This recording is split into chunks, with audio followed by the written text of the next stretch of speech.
Sahana Vavatu Sahano Bhunaktu Sahaviryam Karavavai Tejasvinavaditamastu ma Vidvisha. Shanti, shanti, shanti.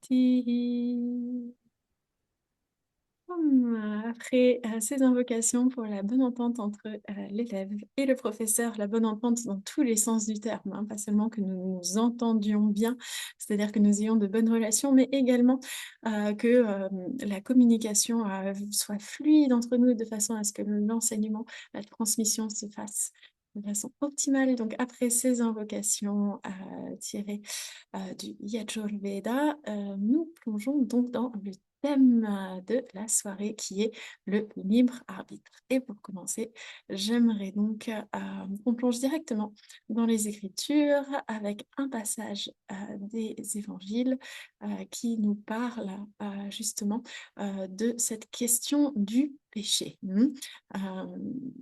Donc, nous voyons donc dans Jean chapitre 8, Jésus se rendit au mont des Oliviers.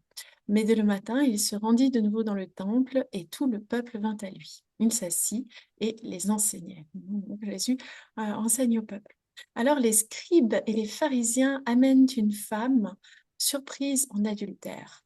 La place au milieu et disent à Jésus, Maître, cette femme a été surprise en flagrant délit d'adultère. Moïse, dans la loi, nous a prescrit de lapider de telles femmes. Toi donc, que dis-tu? Il disait cela pour le mettre à l'épreuve afin de pouvoir l'accuser. Donc, ce n'est pas forcément une vengeance contre cette femme en particulier, c'est plutôt un exemple. J'imagine qu'il y avait, nous pouvons imaginer qu'il y avait des débats au niveau de la société. Est-ce qu'il s'agit vraiment de prendre au pied de la lettre ce que dit le texte, ce que dit Moïse, ou bien, voilà, doit-on faire preuve de davantage de mansuétude avec évidemment toutes les variations qu'il peut y avoir, tous les cas particuliers qu'il peut y avoir. Donc, il disait cela pour le mettre à l'épreuve afin de pouvoir l'accuser. Donc, on voit que, que Jésus donc, est en quelque sorte acculé avec des personnes qui lui disent soit tu suis exactement au pied de la lettre ce qu'a dit Moïse, auquel cas il y a vraiment beaucoup de personnes qui vont se faire lapider, et puis il y a tous les cas particuliers, est-ce que la personne est consentante, etc. Ou bien, est-ce que tu nous dis que, non, dans ce cas-là, on laisse passer, et dans ce cas-là, le Christ s'inscrit en porte-à-faux par rapport aux enseignements de Moïse. Donc, la question c'est, est-ce que le Christ est vraiment, est-ce que Jésus est vraiment le prince de paix qu'il semble être? Jésus se baissa et se mit à écrire avec le doigt sur la terre. Comme il persistait à le questionner, il se redressa et leur dit, que celui de vous qui est sans péché lui jette le premier la pierre. De nouveau, il se baissa et se mit à écrire dans la terre, sur la terre. Quand ils entendirent cela, entre parenthèses, accusés par leur conscience, ils se retirèrent un à un, à commencer par les plus âgés, entre parenthèses, et jusqu'au dernier. Et Jésus resta seul avec la femme qui était là au milieu. Alors Jésus se redressa et lui dit, Femme, où sont, entre parenthèses, tes accusateurs? Personne ne t'a condamné? Elle répondit, Personne, Seigneur. Et Jésus lui dit, Moi non plus, je ne te condamne pas. Va, et désormais, ne pêche plus.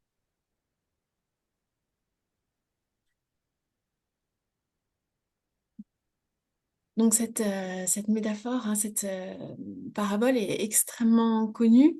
C'est la question de que celui qui n'a jamais péché jette la première pierre. Ici, c'est formulé un petit peu différemment.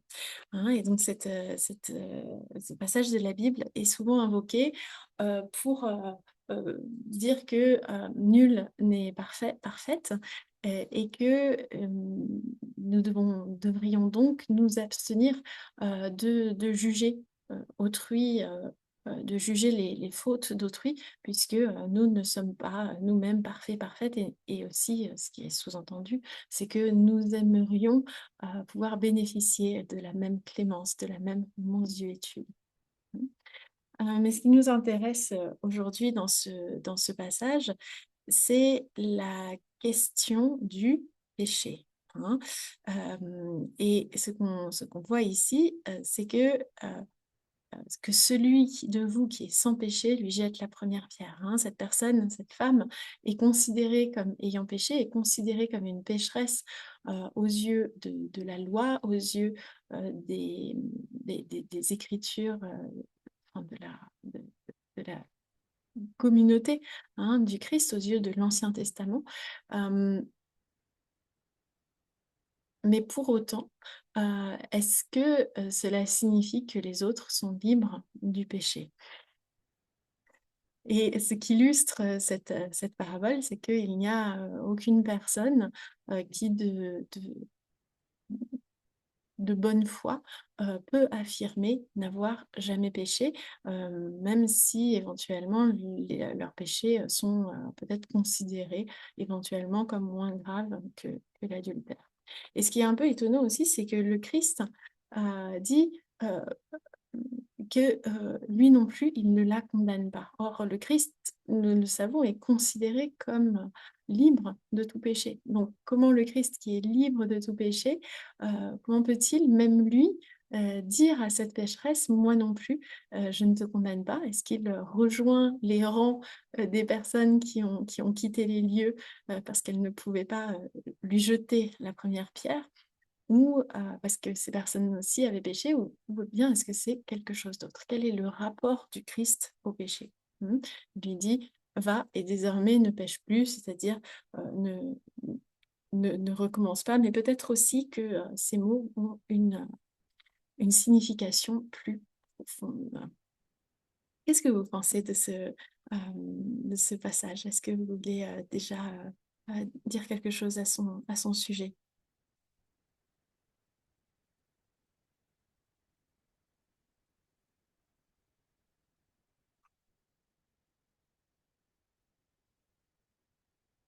Donc moi, j'ai choisi de commencer le cours aujourd'hui par ce passage, hein, parce que il illustre combien la question du péché, on le savait déjà, combien la question du péché est centrale et essentielle dans la culture dans laquelle le Christ arrive, hein, la culture pas seulement au sens sociologique, mais la pensée, la religion, le rapport au monde de l'époque, et le rapport au monde qui est donc hérité de l'Ancien Testament. Et aussi, ça pose aussi la question de la rédemption. Quelle est la rédemption que nous propose le Christ? Donc, pour continuer de réfléchir à ce sujet, j'aimerais que nous allions explorer les racines du péché, donc avec bien évidemment la Genèse et le Jardin d'Éden. Donc nous pouvons aller voir maintenant dans la Genèse ensemble, et tout particulièrement ici, donc les versets 15 à 17. Hein, donc Dieu a créé l'univers, il a créé la terre, il a créé Adam, et il le place dans le Jardin d'Éden. Et donc à l'écran, vous voyez le verset 15. L'Éternel Dieu prit l'homme et le plaça dans le Jardin d'Éden pour le cultiver et pour le garder. L'Éternel Dieu donna ce commandement à l'homme. Tu pourras manger de tous les arbres du jardin, mais tu ne mangeras pas de l'arbre de la connaissance du bien et du mal, car le jour où tu en mangeras, tu mourras. Donc ça, c'est la première partie. Je sais que j'ai choisi délibérément une version très répandue de la Bible.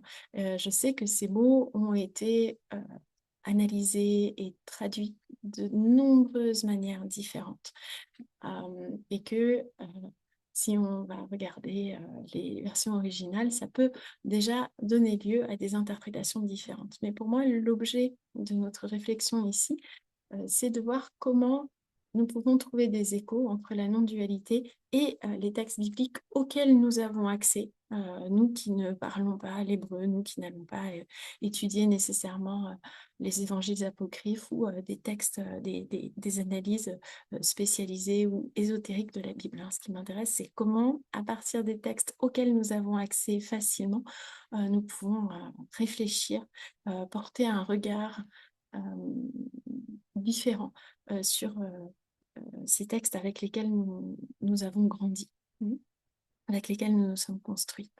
Donc, l'Éternel, Dieu prit l'homme, le plaça dans le jardin d'Éden et lui dit, tu ne mangeras pas d'un arbre en particulier. Tu peux manger les fruits de tous les arbres, mais pas de cet arbre-là. Et dans cette traduction, il est appelé l'arbre de la connaissance du bien et du mal.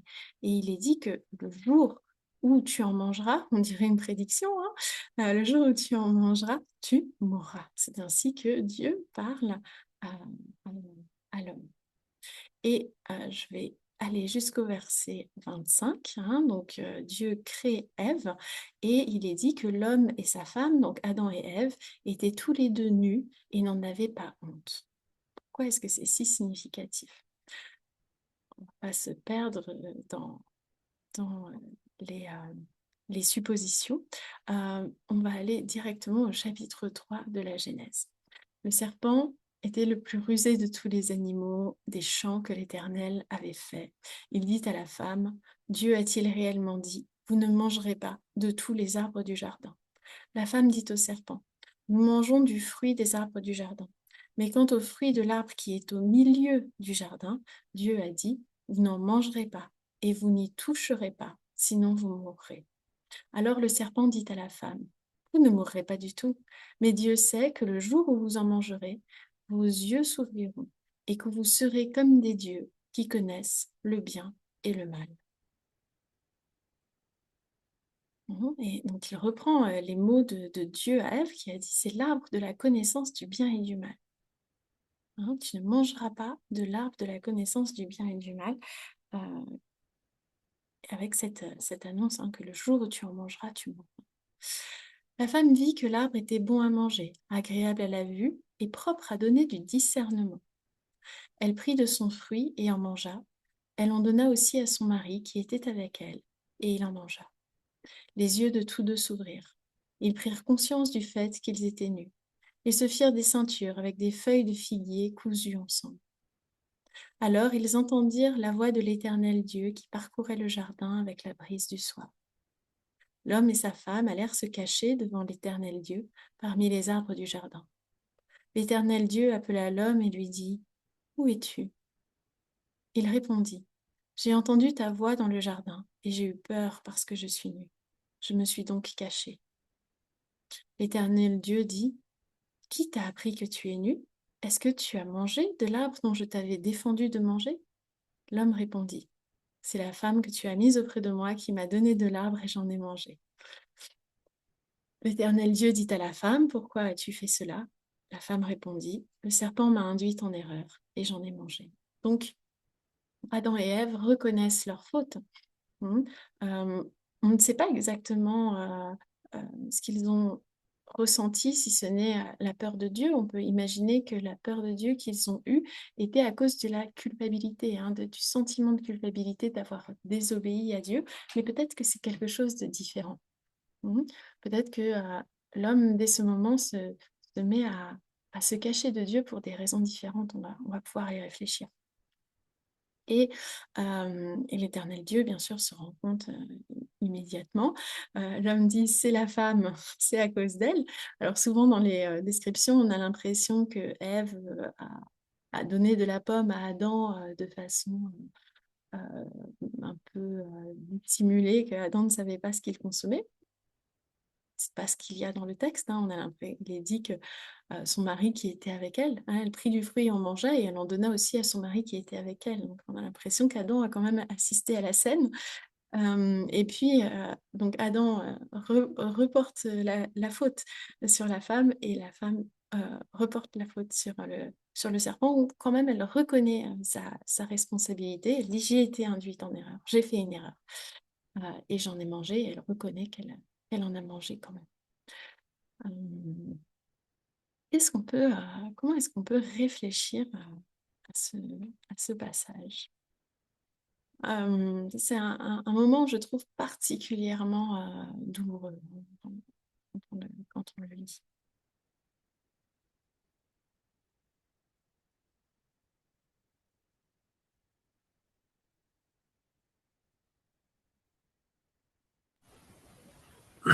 J'aimerais revenir à... Ah, j'ai entendu un raclement de Je fond. disais que au Oui, départ, il y a le thème de la liberté.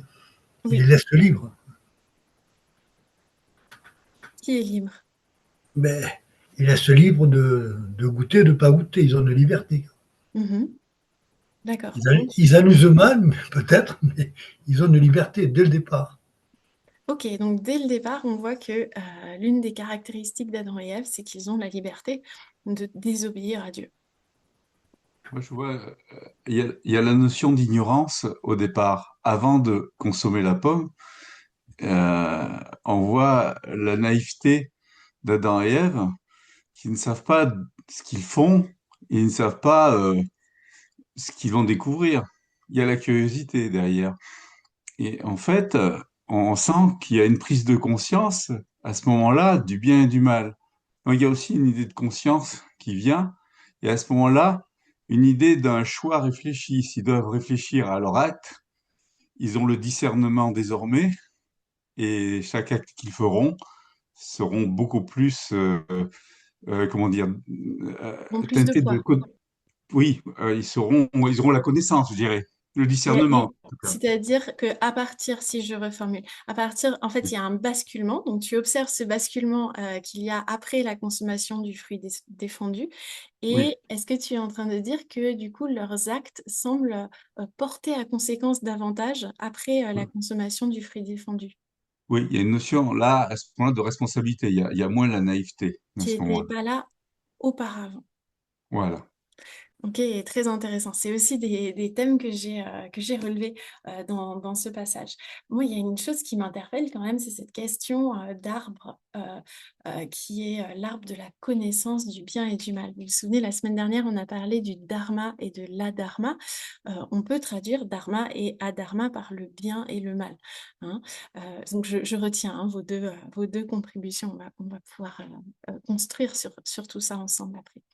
Euh, et donc, j'aimerais donc introduire la suite avec ce passage de la Katha Upanishad auquel je me réfère quand même assez régulièrement. Donc la Katha Upanishad, c'est un texte védique hein, qui, donc, comme c'est une Upanishad, a pour objet de nous aider, de révéler la nature de la réalité ultime, hein, la nature de l'existence, la nature de la conscience, la nature du monde, la nature de l'individu. Et donc, dans cet Upanishad, l'extrait que je vais partager avec vous est en réalité une question qui est posée par un jeune garçon à la mort elle-même. J'espère qu'on aura l'occasion et la chance d'étudier la Katha Upanishad un jour, même prochainement. Et donc, la question, la réponse à cette question, ça va être la réalité absolue. Ça va être Brahman, ça va être Satchit Ananda Atma, hein, le soi dont la nature est l'existence pure, la conscience pure, la félicité absolue, va être la réponse à cette question. Mais cette question en elle-même, du coup, est très très intéressante parce que dans cette question, Nachiketa, ce jeune garçon, demande à la mort de lui dire exactement, de lui décrire quelque chose. Ce jeune garçon aimerait savoir quelque chose de bien spécifique. Donc, je vous euh, partage ce mantra et je vais le réciter pour vous. Donc, pour les personnes qui suivront sur YouTube, ce sera dans la description de la vidéo. Sous la vidéo, vous trouverez ce texte. Et pour les personnes qui suivent sur le Zoom, c'est dans le chat, comme vous en avez l'habitude. Anyatra dharmat, anyatra dharmat, anyatra smat krutat krutat, anyatra bhutat cha bhavyat cha, yattat pashyasi tatvada. Yat tat pashyasi tat vada. Le jeune garçon s'adresse à la mort et lui dit Yat tat pashyasi, ce que tu vois, tat vada, dis-le-moi. Ce que tu vois, c'est-à-dire ce que tu sais, dis-le-moi, ô Seigneur. Il lui demande ce qui est anyatra, c'est-à-dire différent de bhuta et bhutat cha, bhavyat cha. Ce qui est différent de bhuta, c'est-à-dire l'avenir, et ce qui est différent de bhavya, ce qui a été, c'est-à-dire le passé. Donc ce qui est au-delà du temps. S'il te plaît, ça, dis-le-moi. Anyatra asmat krta akrtat. Anyatra asmat krta akrtat. Ce qui est différent aussi bien de ce qui est à faire que de ce qui n'est pas à faire. Donc explique-moi, ô Seigneur, ce qui est au-delà de ce qui est prescrit et de ce qui est interdit, c'est-à-dire ce qui est au-delà de l'action. Et enfin, le passage le plus intéressant pour nous, Anyatra dharmat, Anyatra adharmat, ce qui est différent du dharma et ce qui est différent de l'adharma. Et donc tout ça, ce qu'attend Nachiketa, la réponse qu'attend Nachiketa, c'est un seul mot, une seule réponse, un seul concept, si vous voulez. Il y a une seule entité qui est au-delà du dharma, au-delà de la dharma, au-delà du bien et du mal, pour simplifier, qui est au-delà de ce qui est à faire et de ce qui est interdit de faire, qui est au-delà de ce qui sera et de ce qui a été. Et donc, il y a cette entité, cet être, cette existence qui est au-delà de chacune de ces choses. Et la réponse à cela, comme je vous l'ai déjà dit, c'est Brahman, c'est la réalité absolue, la conscience pure, l'existence inconditionnée, la félicité totale. Tout ça, ce sont des indicateurs d'une seule et même chose qui est la réalité absolue.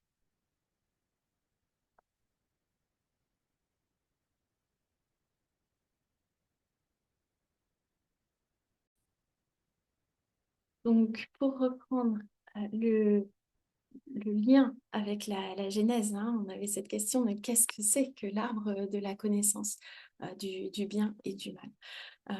En goûtant la pomme ou en goûtant le fruit défendu, Adam et Ève se réveillent à une réalité dans laquelle ils ont conscience de leur nudité, dans laquelle ils ont peur de Dieu. C'est-à-dire que de façon extrêmement paradoxale, pour nous en tout cas qui nous intéressons à l'Advaita Vedanta, la connaissance qui est obtenue en goûtant le fruit défendu est une forme d'identification encore. Soudainement, Adam et Ève se sentent vulnérables dans leur nudité, comme si la nudité de leur corps venait affecter qui ils sont profondément, vient affecter leur rapport au monde, la façon dont ils interagissent avec le monde.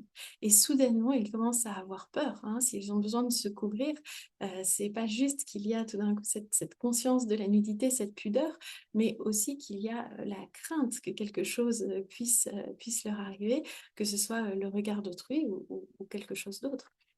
Et donc cette crainte, non seulement de la nudité, mais aussi de Dieu, indique qu'il y a pour Adam et Ève un sentiment de séparation, un sentiment ils se sentent comme menacés par le monde. Donc il y a un sentiment de séparation par rapport au monde. Tandis que lorsqu'on fait un avec le monde, on n'a pas peur que le monde nous fasse du mal. Si on a l'impression de faire un avec une personne ou avec quelque chose, c'est parce que cette chose-là ne peut pas nous faire de mal. Et plus on a peur de quelque chose, plus on considère cette chose-là comme différente, incompréhensible, imprévisible, comme nous voulant du mal, comme étant séparée de nous.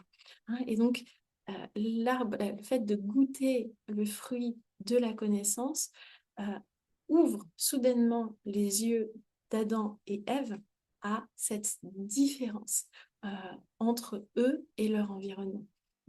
Ouvre les yeux sur la vulnérabilité de leur corps qui tout d'un coup devient leur vulnérabilité. Et même Dieu, qui pourtant est leur créateur, qui pourtant est présent, très très présent dans leur vie, devient à leurs yeux comme une menace. Et donc il y a une différence, une séparation entre Adam et Ève d'un côté et Dieu de l'autre. Donc, comme je disais, de façon très paradoxale pour nous qui nous intéressons à l'Advaita Vedanta, le fruit défendu donne la connaissance, mais une connaissance de la séparation, une connaissance de la différence, une connaissance aussi du danger, donne une forme de peur à Adam et Ève. Et donc, on peut dire qu'à partir de ce moment-là, Adam et Ève sont comme des individus séparés de Dieu. Et on peut se poser la question, qu'est-ce que c'était avant? Avant de goûter le fruit de la connaissance, quel était l'état d'Adam et Ève? Est-ce qu'ils avaient un libre arbitre? Alors Guy, tu as commencé à nous parler de cette question. Effectivement, tu nous as dit, Adam et Ève avaient un libre arbitre puisqu'ils en ont fait usage pour désobéir à Dieu. Mais par ailleurs, dans la Genèse, on ne trouve aucune trace de libre arbitre de la part d'Adam et Ève. Alors certes, à part consommer ce fruit, rien ne leur a été interdit, mais on n'a pas l'impression qu'ils aient construit des villes ou qu'ils aient décidé d'avoir des enfants. Rien n'est dit de leur libre arbitre, de leur capacité de décider. On peut imaginer que le seul libre arbitre qu'ils avaient, c'était justement de goûter le fruit défendu. Et on ne sait même pas si Adam avait vraiment un libre arbitre. Il y a juste Ève qui fait vraiment preuve, plus ou moins preuve, parce qu'on peut aussi dire qu'elle a été complètement manipulée par le serpent, mais qui semble faire preuve d'une capacité à choisir. Ce qui est paradoxal, c'est que ce que nous, dans l'Advaita Vedanta, nous appelons connaissance, c'est la connaissance du soi, c'est la connaissance de notre véritable nature. Et la connaissance qui, elle, est la, la signification du mot connaissance ici dans la Genèse semble plutôt être ce que nous, dans l'Advaita Vedanta, nous appelons l'ignorance. Pourquoi? Parce que la connaissance de notre véritable nature, c'est la connaissance de notre union. C'est la connaissance de notre essence. C'est la connaissance du fait que malgré toutes les apparences, nous faisons en réalité un avec le divin. C'est le message des Upanishads, Tat Tvam Asi, cela tu es, la réalité ultime qui est la structure même de l'univers, la base, la nature même de l'univers, c'est ta véritable nature.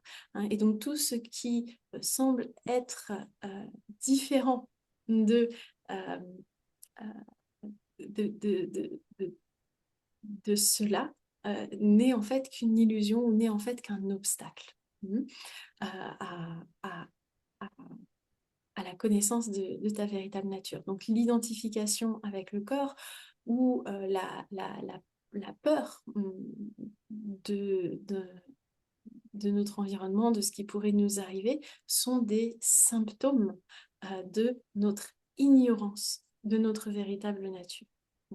Et donc en fait, on pourrait imaginer une version dans laquelle le fruit défendu n'est pas vraiment le fruit de la connaissance, mais est plutôt le fruit de l'ignorance. Avant de consommer le fruit, Adam et Ève font un avec Dieu.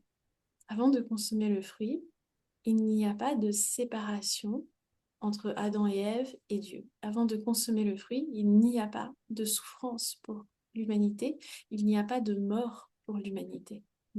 Parce que après avoir consommé le fruit, alors seulement l'être humain devient mortel et exposé à des souffrances de tout type au niveau physique et aussi en termes de conflits. Euh, je ne vais pas vous lire ce que dit Dieu à ce sujet, ce que je vous invite à aller consulter la Genèse par vous-même, mais c'est très déprimant ce qui arrive à Adam et Ève après la consommation de ce fruit. Donc, pour, revenir sur ça, au lieu d'une connaissance, c'est en fait une ignorance dans laquelle sont plongés Adam et Ève. C'est la séparation de Dieu qui se manifeste par la peur, c'est l'identification au corps qui se manifeste par la pudeur, mais aussi par la mort. Parce que la mort est toujours la mort du corps, mais n'est pas ni la mort de l'âme, ni, euh, ni la mort de notre véritable nature, que ce soit dans le christianisme. La mort du corps n'est pas la mort de l'âme, puisqu'il y a euh, euh, la, la vie après la mort qui est soit le paradis, soit l'enfer. Et puis, euh, la véritable nature de l'individu, c'est affirmée encore et encore par le Christ, est de nature divine. La véritable nature de l'individu est divine. Donc, euh, il n'y a pas de question la mort du corps n'affecte pas l'âme et n'affecte pas non plus notre nature divine. Et c'est similaire dans la philosophie indienne, où la mort du corps n'affecte pas le jiva, l'individu qui va aller d'incarnation en incarnation, ni notre véritable nature qui est au-delà de la nature d'individu, qui, elle, est éternelle et hors du temps. Et au-delà du dharma et de la dharma, au-delà du passé et du futur, au-delà de ce qui doit être fait ou pas fait. Euh, Mais ce qui est intéressant aussi, c'est que pour Adam et Ève, cette chute du Jardin d'Éden est la condition sine qua non, la condition absolument nécessaire pour qu'ils puissent se mettre en quête du divin. Est-ce que jusque-là, il y a des personnes qui souhaiteraient réagir à ce qui a été dit?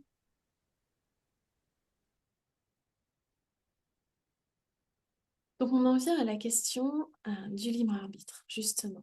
En commettant le péché originel, qui était finalement leur seule liberté, Adam et Ève se retrouvent en situation d'exercer leur libre arbitre. Ils se retrouvent en situation de pécher de mille et une façons différentes, mais également de choisir de se rapprocher de Dieu. Donc, on va revenir sur cette question de la nature du péché. En fait, ce péché originel, c'est ce qui a causé la chute du Jardin d'Éden, c'est ce qui a causé la séparation entre Dieu et Adam et Ève. Le péché originel est la cause de la séparation d'avec Dieu.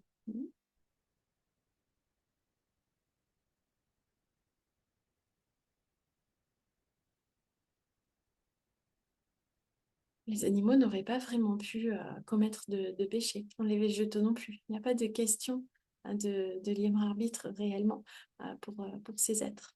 Il n'y a que l'être humain qui a vraiment cette liberté. Dans la philosophie indienne, on va également considérer qu'il y a aussi cette question de péché qu'on appelle le pāpa. Le pāpa, c'est la traduction sanskrite du mot péché, littéralement. Et le pāpa, ce qui est intéressant dans la philosophie indienne, c'est qu'on a aussi un mot pour nous parler de l'opposé du pāpa. Et donc, ça va être les actions qui, au contraire, vont plutôt tendre à nous rapprocher de Dieu. Et on appelle ça du punya. Il y a le papa et le punya. Le papa, c'est donc le péché qui nous éloigne de Dieu, et le punya, on peut le traduire par mérite, c'est ce qui va venir nous rapprocher de Dieu. On peut quand même faire une distinction s'impose entre le péché originel, qui entraîne la chute d'Adam et Ève, et les péchés qui consistent à ne pas respecter la volonté de Dieu telle qu'elle est exprimée, par exemple, dans les tables de la loi de Moïse, ou le péché, voilà, qui est l'adultère de cette femme dans le premier passage que nous avons lu. Une différence pas seulement de gravité, mais aussi de nature entre ces différents péchés. Le péché originel est en fait la source de tous les péchés. Seulement à partir du moment où nous ne faisons pas un avec Dieu, pouvons-nous exercer notre libre arbitre de différentes manières, pouvons-nous pécher de différentes manières. Donc en fait, c'est ce péché originel qui, en réalité, est, on peut dire, le commencement de l'ignorance de notre unité avec Dieu. Ce péché originel est en fait l'ignorance. Et de ce péché originel peuvent découler des actes qu'on va appeler des péchés, mais qui sont donc de nature différente parce que ce sont des actes. L'ignorance n'est pas un acte. L'ignorance est un état. Donc voilà, je voulais vraiment clarifier ce point, qui est qu'en fait, dans la Bible, la notion de péché est multiple. Il y a la question du péché qui est symbolisé par un acte, celui de manger le fruit de la connaissance, mais qui en réalité n'est pas réellement un acte. Ce péché originel est symbolisé par un acte, mais en fait, ce n'est pas un acte. C'est la connaissance, entre guillemets, de notre séparation d'avec Dieu, c'est-à-dire en fait l'ignorance de notre nature réelle qui fait un avec Dieu. Et puis, il y a tous les actes que sont les différents péchés, les différents actes interdits. Et la question est donc, le Christ, qui est notre Sauveur, est-il quel type de péché, de quel type de péché vient-il nous sauver? Lorsque le Christ dit à cette femme, va et ne pêche plus, est-ce qu'il est en train de lui dire, écoute, bloque ton amant, arrête de lui parler? Est-ce que c'est vraiment de ça qu'il s'agit? Est-ce que là, le Christ, soudain, est pris d'une rage moralisatrice et puis il dit ça? Il dit, c'est bon. Est-ce que c'est vraiment son rôle? Est-ce que c'est de ces péchés-là qu'il vient nous sauver, le Christ? Ou est-ce que c'est d'un autre type de péché qui vient nous sauver en plus, ou d'un autre type de péché, mais qui est la racine des autres péchés? C'est une question plus profonde qui m'y paraît au premier abord. Mais avant d'aborder cette question, je vais juste revenir sur les concepts de papa et de punya. Donc, dans la philosophie indienne, comme dans l'interprétation que j'ai donnée de la Bible, le papa, le péché, est tout acte qui va nous rendre la vie plus difficile avec le temps. Donc, on est dans la doctrine du karma, toute action entraîne des conséquences. C'est à nous de veiller à faire des actions qui vont avoir des conséquences bénéfiques pour nous. Or, le plus grand bienfait pour tous les êtres, c'est d'atteindre la connaissance de sa véritable nature, la réalisation du soi, qui permet d'éliminer toutes les souffrances et d'atteindre la félicité absolue. Donc, l'enjeu est de taille. Donc, c'est pour ça que nous évitons de faire des péchés afin d'avoir le moins d'obstacles possible sur ce chemin de la réalisation du soi. Et puis, à un niveau encore plus basique, les péchés, c'est ce qui cause des souffrances. Et au contraire, les bonnes actions, les mérites, c'est ce qui va nous permettre d'accéder à des situations agréables et aussi à, à des situations favorables à la réalisation de notre nature, à l'union avec le divin.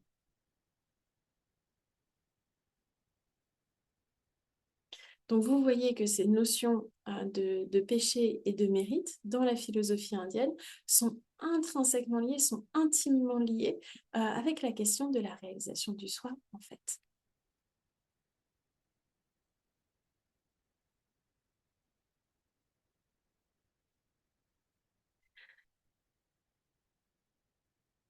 Oui, je vois que nous avons une question. Oui, je voulais demander, quand il lui dit va et ne pêche plus, est-ce qu'il n'est pas en train de lui dire va et recherche ta vraie nature? Oui. C'est une très bonne question. On va pouvoir continuer de se la poser tout au long des minutes qui nous restent, des minutes de cours qui nous restent.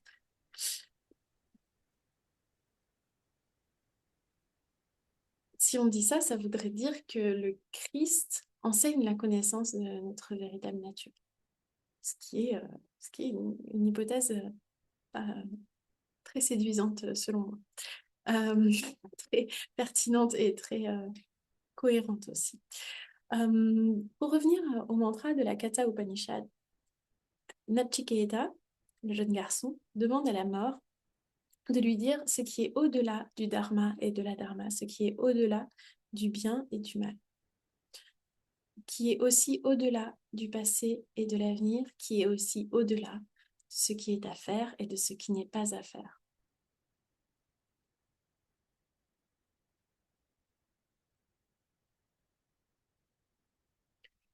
Avec la notion de péché ou la notion de papa et de punya, il y a sous-entendu la notion d'injonction. Il y a sous-entendu l'injonction à faire quelque chose et à ne pas faire quelque chose. On peut pécher par omission et on peut pécher aussi en faisant des choses qu'on n'est pas censé faire. En réalité, pour échapper réellement au péché, finalement, c'est ça la question. Comment nous pouvons-nous échapper réellement au péché, c'est-à-dire cesser de faire des actes qui relèvent de l'adharma, qui relèvent du mal, mais aussi cesser d'être séparés de Dieu, redécouvrir notre unité avec Dieu. Le christianisme nous promet que en acceptant Jésus-Christ comme notre sauveur, nous allons pouvoir être assises aux côtés de Dieu pour l'éternité. C'est-à-dire nous allons être dans l'unité totale avec Dieu, c'est-à-dire un sentiment, une expérience de complétude totale. Continuez de réfléchir à ça. J'aimerais maintenant partager avec vous un verset de la Bhagavad Gita, verset 66 du chapitre 18. Pourquoi est-ce significatif que ce verset soit le verset 66 du chapitre 18? Parce que c'est le dernier verset de l'enseignement de Shri Krishna à Arjuna. Et donc, on peut dire que c'est le verset qui vient conclure et résumer, synthétiser l'enseignement de Shri Krishna dans la Bhagavad Gita. D'ailleurs, j'avais réalisé une vidéo à ce sujet pendant le Covid en 2020. Vous pouvez la retrouver sur YouTube. Je vous mettrai le lien dans la description de la vidéo, sur YouTube aussi. Donc, je vais réciter pour vous ce verset.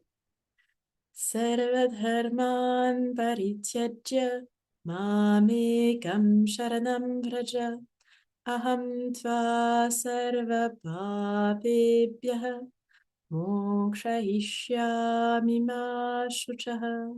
Ma shuchaha, n'aie point de chagrin, ô Arjuna. Mokshayishyami, je te libérerai. Sarva papebhyah. Aham tva sarva papebhyah mokshayishyami. Mokshayishyami, je te libère. Aham mokshayishyami, je te libérerai.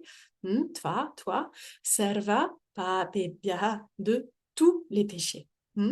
Shri Krishna lui-même dit à Arjuna, Arjuna qui s'apprête à tuer sa famille sur le champ de bataille, c'est-à-dire à commettre des péchés absolument terribles, lui dit, je te libérerai de tous les péchés. À quoi ressemble donc la libération de tous les péchés selon Shri Krishna dans la Bhagavad Gita?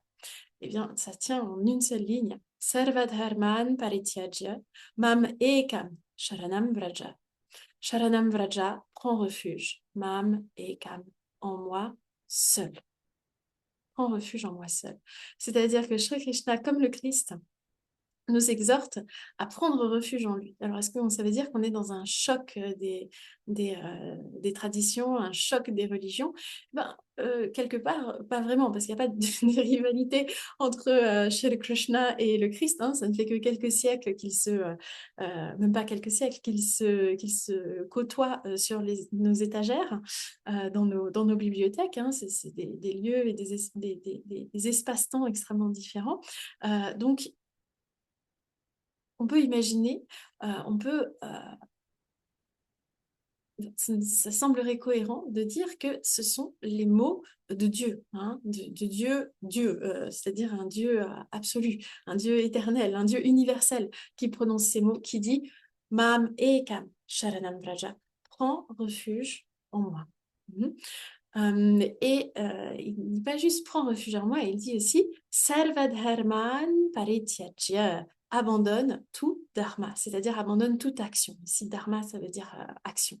Abandonne toutes tes actions et prends refuge en moi. Et je vais vous donner ici, on peut avoir plusieurs interprétations de ce verset, mais je vais vous donner l'interprétation la plus védantique, l'interprétation de Sri Shankaracharya. Mam ekam sharanam vraja, prends refuge en moi. Qu'est-ce que ça signifie? Ça signifie pas juste de prendre refuge en Dieu. Qu'est-ce que ça veut dire prendre refuge en Dieu? Est-ce que ça veut dire s'en remettre à Dieu pour tout et n'importe quoi? Oui, ça veut dire ça. Mais comment vraiment prendre refuge en Dieu? Comment vraiment prendre refuge en Dieu? Ça signifie qu'au lieu d'aller rechercher la sécurité, d'aller rechercher le réconfort dans différents aspects du monde ou dans différents aspects de notre personnalité, au lieu de se dire oui, je peux surmonter tous les obstacles parce que je suis très courageuse, très courageux, très intelligent, intelligente, parce que j'ai un gros compte en banque et une famille qui m'aime beaucoup, etc. Au lieu de se dire que je vais pouvoir surmonter tous les obstacles grâce à ces contingences finalement matérielles, je vais chercher refuge, je vais chercher soutien dans le divin. Et qu'est-ce que le divin? Où est-il disponible? Le divin est disponible sous la forme de la lumière qui illumine chacune de mes pensées. Le divin est disponible en chacun, en chacune d'entre nous, comme la conscience inconditionnée universelle. Le divin, c'est la véritable nature du divin qui, par bonheur, est aussi notre véritable nature. C'est-à-dire, prends refuge en moi et abandonne toute action. Ça veut dire abandonne toute identification à ce corps, à ce mental qui agissent et découvre en toi la conscience pure, l'existence absolue, qui sont libres de toute action, libres de tout péché, libres de toute trace absolument immaculée et prends refuge, réalise que tu es seul, cela et cela seulement, et alors plus rien ne pourra t'affecter, plus rien ne pourra te faire de mal, et surtout tu seras totalement immaculé, tu seras d'une pureté absolue. Donc la libération de tous les péchés, c'est la réalisation de ce que nous sommes réellement. C'est la réalisation de notre véritable nature. Parce que dans notre véritable nature, et j'en reviens au mot de Nachiketa, révèle-moi ça, ce que tu vois, hein, ça, ce que tu sais, qui est au-delà du dharma et de la dharma, au-delà du bien et du mal, au-delà de ce qui est à faire et de ce qui n'est pas à faire, au-delà du passé et de l'avenir. Révèle-moi ce que tu vois. Hein. Ça, c'est notre véritable nature. Notre véritable nature est au-delà de toute action prescrite ou interdite. Notre véritable nature est au-delà de toute capacité d'agir. Notre véritable nature est au-delà de tout péché, au-delà de toute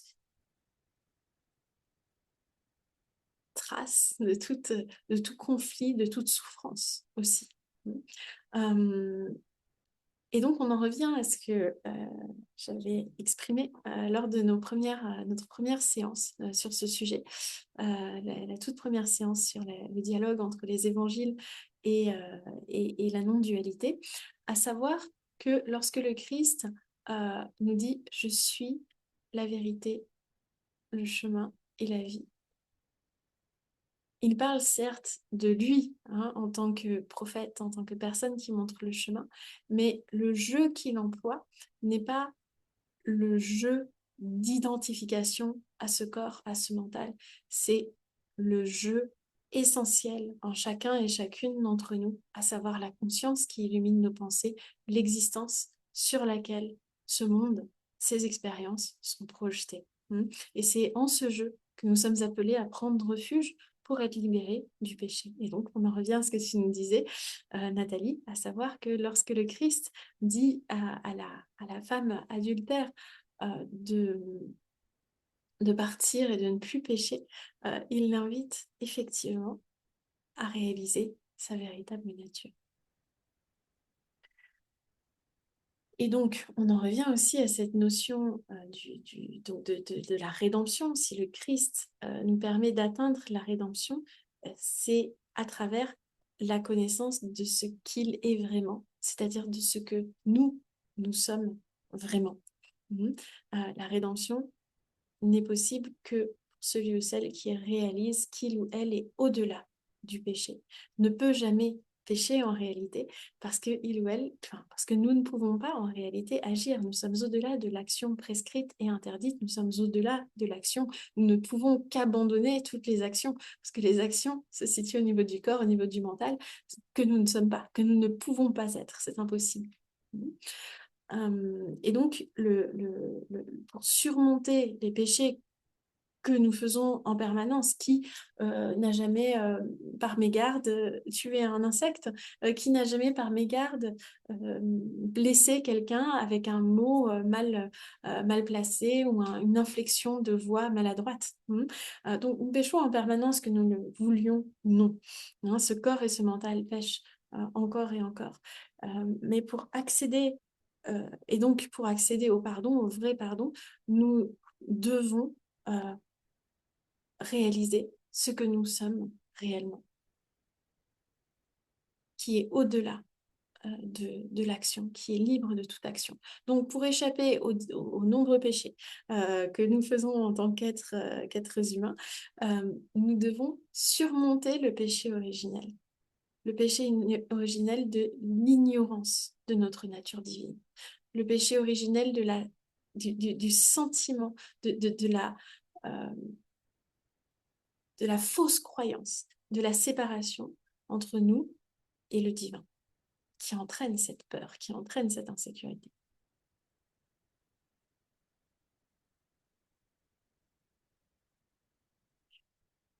Pour conclure, j'aimerais revenir sur des passages de Jean, et notamment le prologue de l'Évangile selon Saint Jean. Parce que je trouve que lorsqu'on a je ne sais pas dire expliquer, mais lorsqu'on a vu les choses sous cet angle, ça donne un éclairage différent à la Bible et donc ça devient intéressant, c'est toujours intéressant, mais on peut relire les évangiles avec un éclairage différent. Donc, s'il n'y a personne qui souhaite prendre la parole dans les médias, je vais partager mon écran pour lire ensemble l'évangile selon Saint Jean.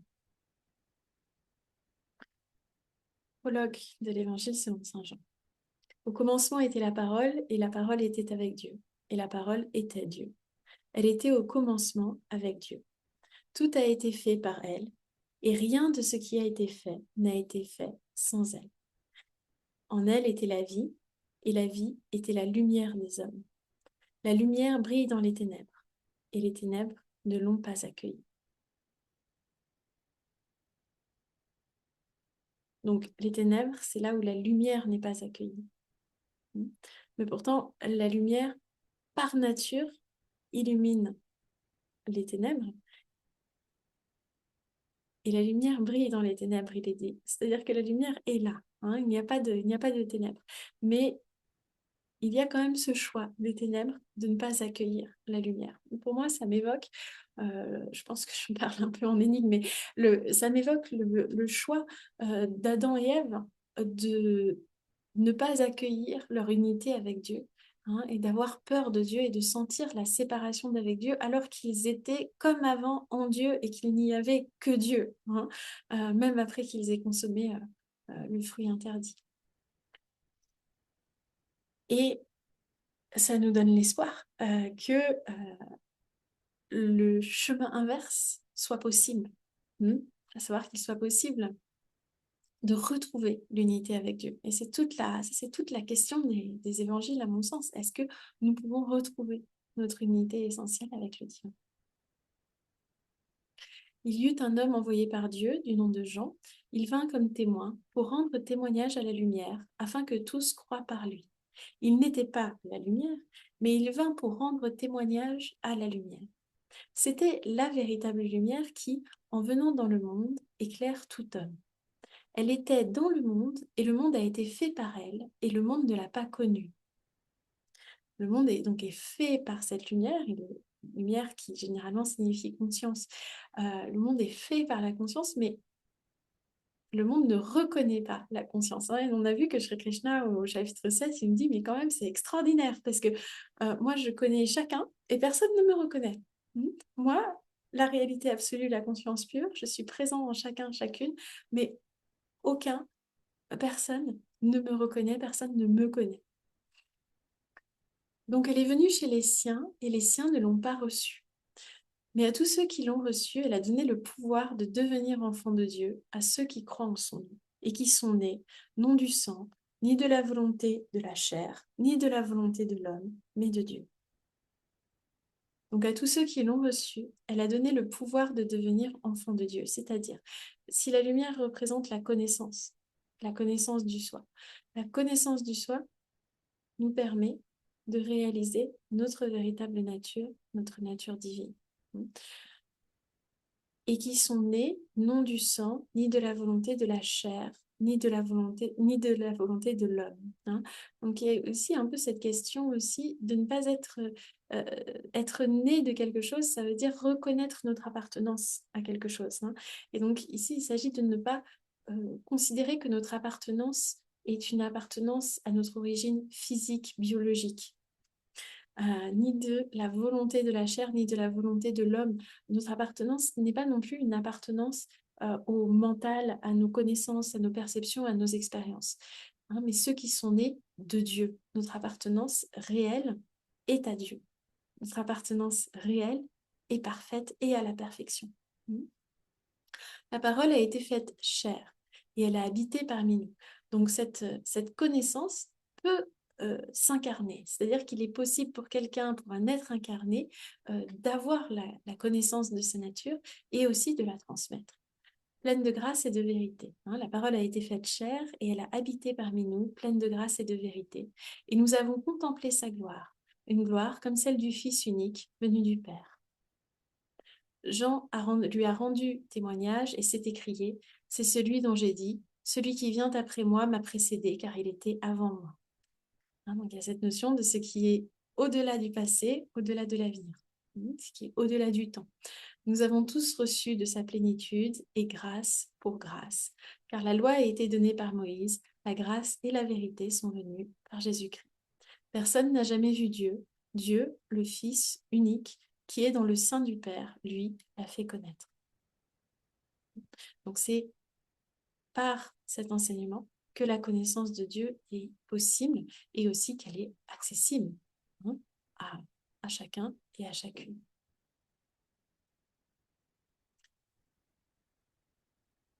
Et enfin, je voulais voir un autre passage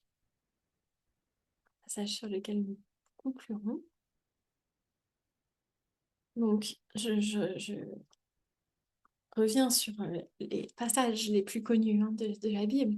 Car Dieu a tant aimé le monde qu'il a donné son Fils unique, afin que quiconque croit en lui ne périsse pas, mais qu'il ait la vie éternelle. Dieu, en effet, n'a pas envoyé son Fils dans le monde pour juger le monde, mais pour que le monde soit sauvé par lui. Celui qui croit en lui n'est pas jugé, mais celui qui ne croit pas est déjà jugé, parce qu'il n'a pas cru au nom du Fils unique de Dieu. Et voici le jugement.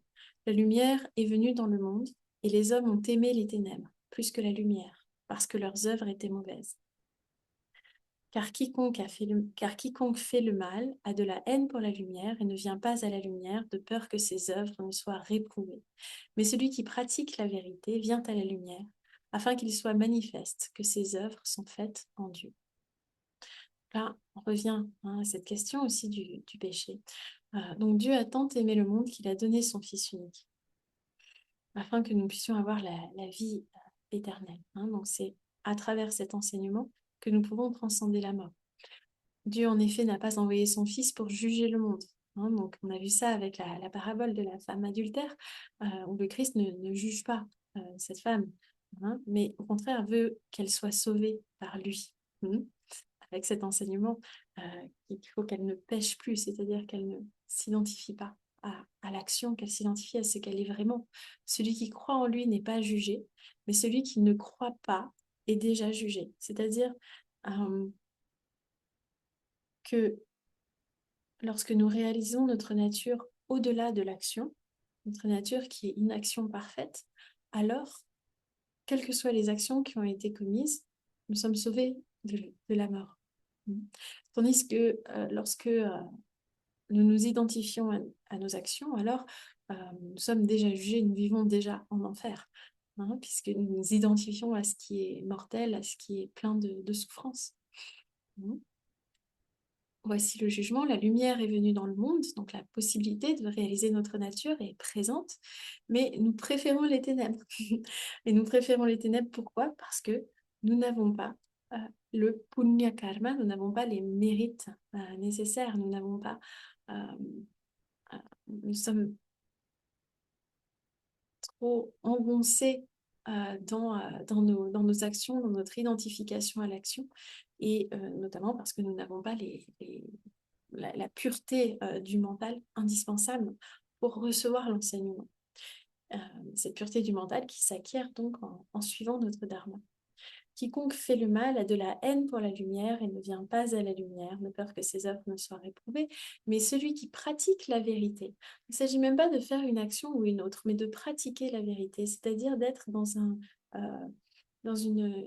ouverture, on va dire, d'être dans la transparence, dans la sincérité. Celui qui pratique la vérité vient à la lumière afin qu'elle soit manifeste, que ses œuvres sont faites en Dieu. Et donc, cette personne qui réalise sa véritable nature, déjà, cette personne est dans une forme d'action désintéressée. Elle offre toutes ses actions à Dieu bien avant d'avoir réalisé sa nature. Et une fois qu'elle a réalisé sa nature, cette personne peut sembler continuer d'agir, mais en réalité, n'agit jamais. C'est simplement la danse du monde qui se poursuit. Nous avons vu beaucoup de choses. Aujourd'hui, c'était un cours dense et riche. Est-ce qu'il y a des retours dans l'immédiat? Est-ce que j'ai répondu à vos contributions? Est-ce qu'il y a des choses que vous aimeriez ajouter?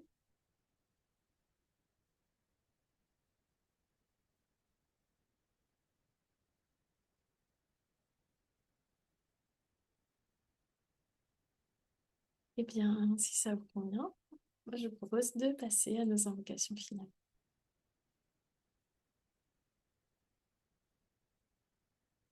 Om sarvesham swastirabhavatu sarvesham shantirabhavatu sarvesham purnam bhavatu sarvesham mangalam bhavatu sarve bhavantu sukhinah Sarve Santu Niramaya Sarve Bhadrani Pashyantu Ma Kaschit Dukhabhag Bhavet.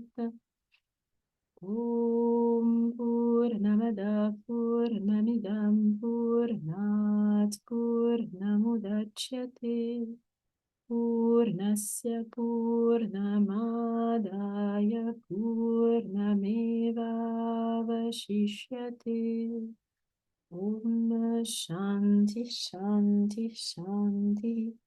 Hari Om Shri Guru Pyo Namaha.